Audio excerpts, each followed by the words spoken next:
Alright,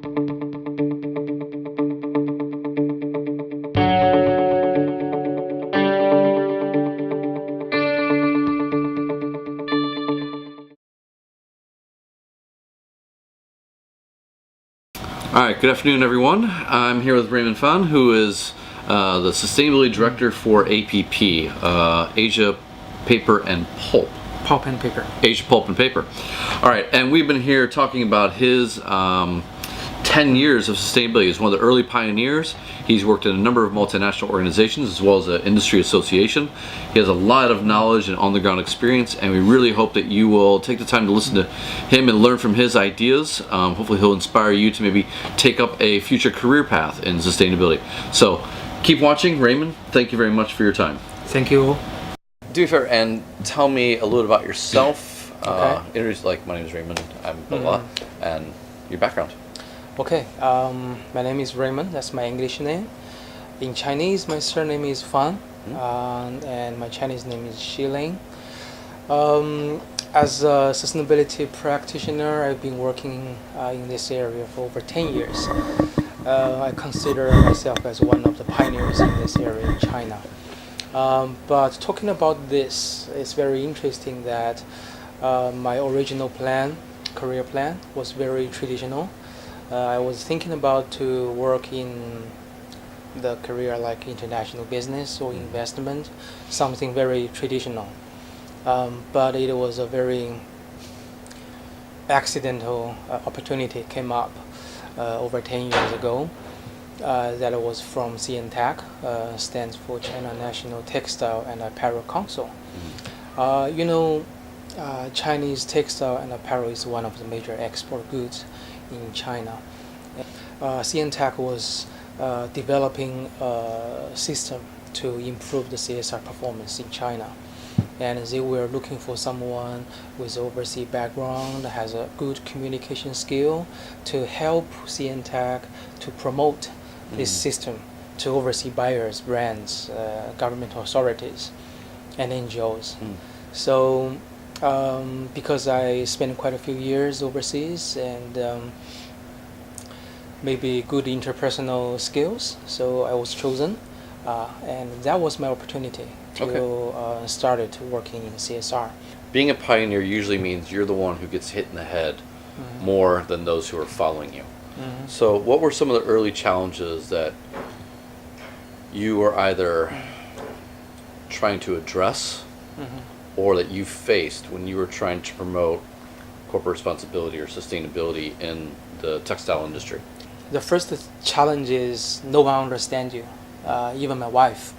My wife normally supports me for my personal decisions.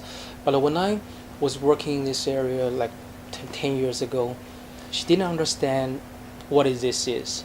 And she didn't support me, and she asked me, why you are doing this? Do you really think this is potential?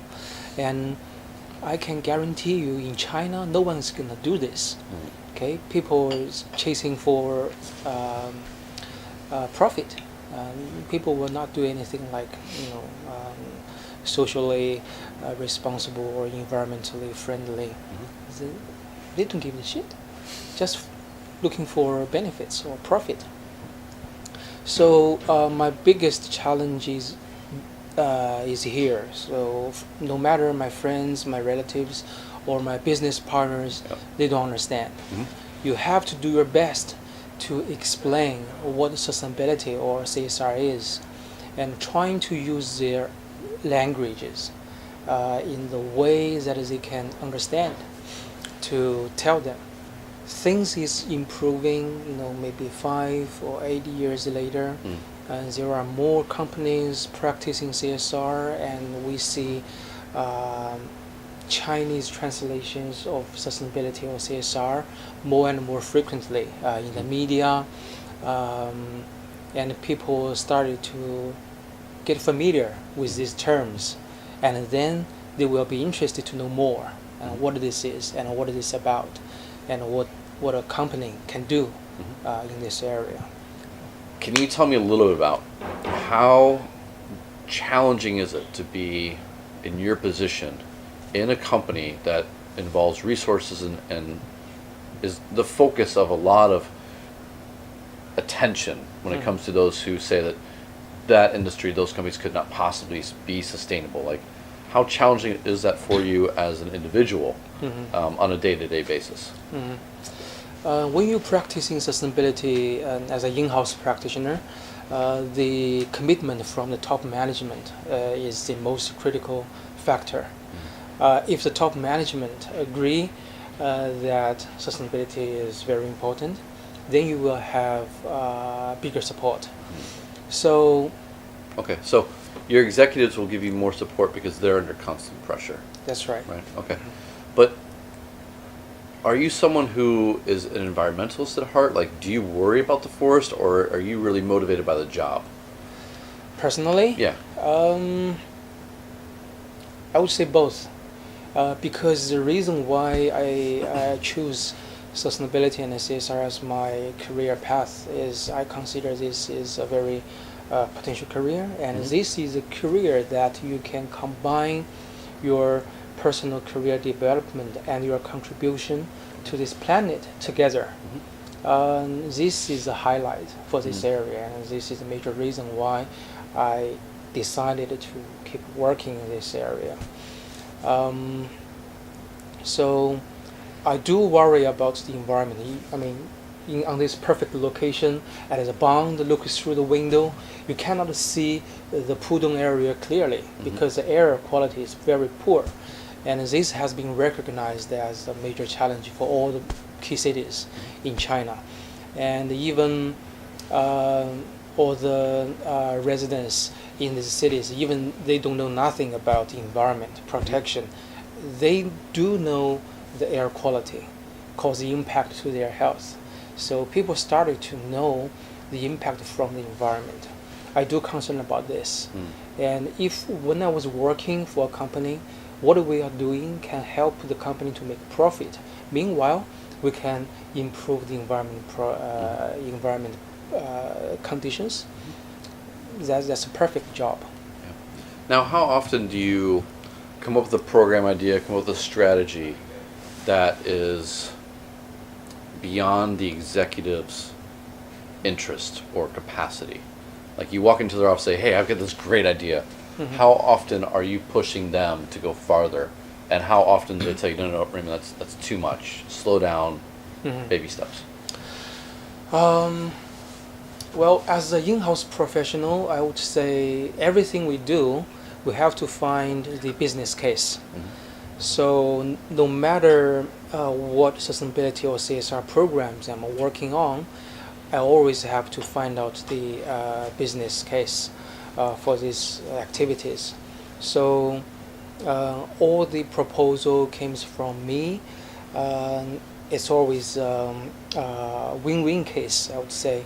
So I will guarantee that the business of the company will be benefited, and also this will cause positive impact to our external stakeholders.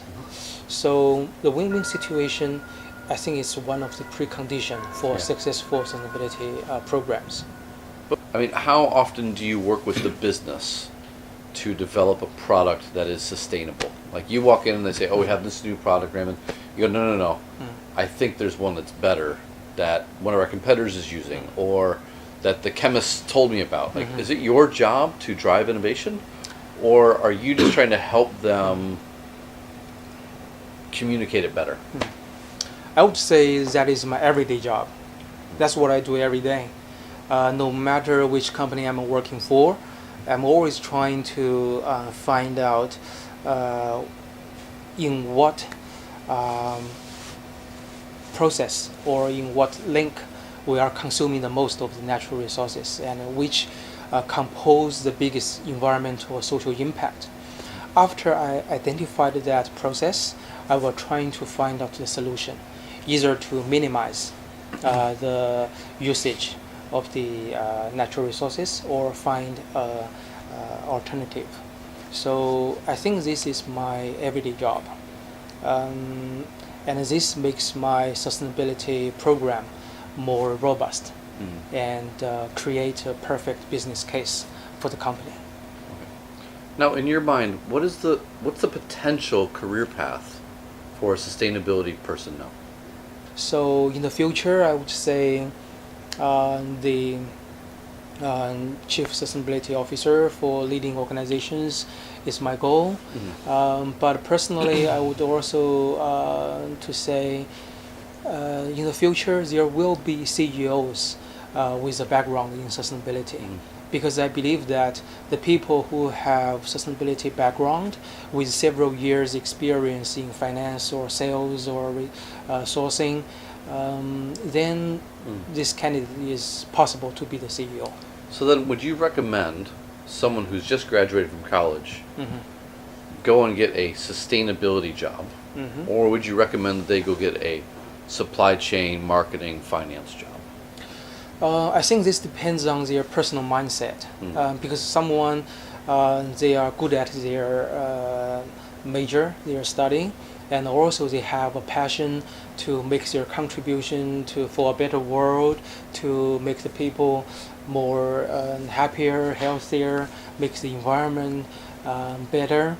I think these candidates are strongly recommended to have a career in sustainability. And after several years in this area, I think you are open to have another career path in the future. I guess my final question is why don't you work with an NGO or with the United Nations, or why do you choose business to work through? I think this is a more direct path for me to make the sustainability more effective, I would say, because multinational corporations, they are, because of the globalization, they are operating globally. They are utilizing natural resources globally, and they are marketizing their products globally. They are composing impact to the people, to the environment globally. So if I'm working as an in-house professional, I can make something inside the corporation and make the direct impact to the business operation. That is the most effective way to make my contribution to the business. Thank you very much, Raymond. That was great. Yeah, that's all my